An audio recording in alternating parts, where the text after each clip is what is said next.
Əziz müəllimələr, davam edirik. Artıq gəldik. İndi də yenə də 7-ci sinifdən olan oduncağın rütubətliyinin hesablanmasına. Baxın, sualda deyir ki, palıd ağacı oduncağı qurudulmadan öncəki çəkisi 8 kilo, qurudulduqdan sonraki çəkisi 5 kiloya bərabərdir. Oduncağın rütubətini tapın. Gəlin görək bunun düsturu necə idi? Yəni rütubətin tapılma düsturu necə idi?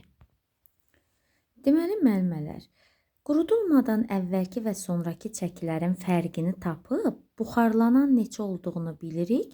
Daha sonra buxarlananı qurudulana bölüb 100%-ə vurmaq lazımdır. Düstur belədir.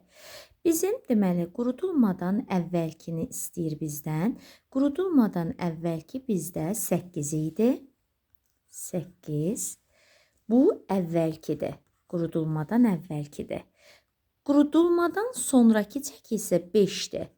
5 isə sonrakıdır. Sonraki da 5-dir. Deməli, quruyandan sonra 5 qalıbdır.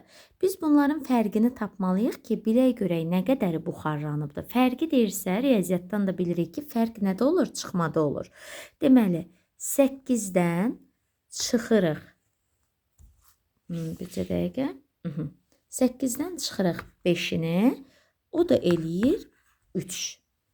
Deməli, müəllimələr, tapdıq ki, əvvəlki qurudulmamışdan qabaq, yəni nəm vəziyyətdə 8 idi, qurudulandan sonra 5 olubdu, 3-ü isə buxarlanan olubdu.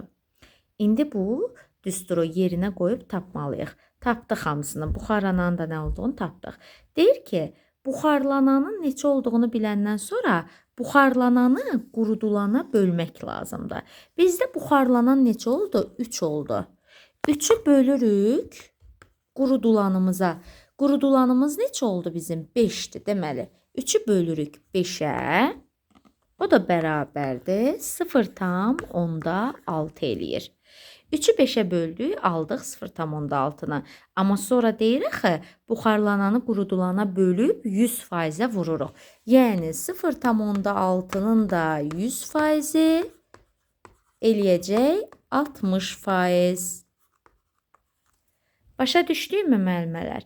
Deməli, buxarlanmadan əvvəlki ilə buxarlanandan sonrakının fərqini tapırıq. Əvvəlki 8 idi, sonraki 5 idi. Fərqini tapdıq, 3 elədi. Tapdıq ki, buxarlanması özü də 3%-i də buxarlanıbdır. Sonra buxarlananı qurudulana bölürük. Buxarlananımız 3 idi, qurudulanı isə 5 idi. 3-ü 5-ə böldük, 0,6 aldıq. Sonra aldığımız cavabda 100%-ni tapanda 60% cavabı tapdıq. Bu qədər müəllimələr, bu da oduncağın rütubətliyinin hesablanması düsturu idi. Ümidvaram ki, hər kəsə aydın oldu.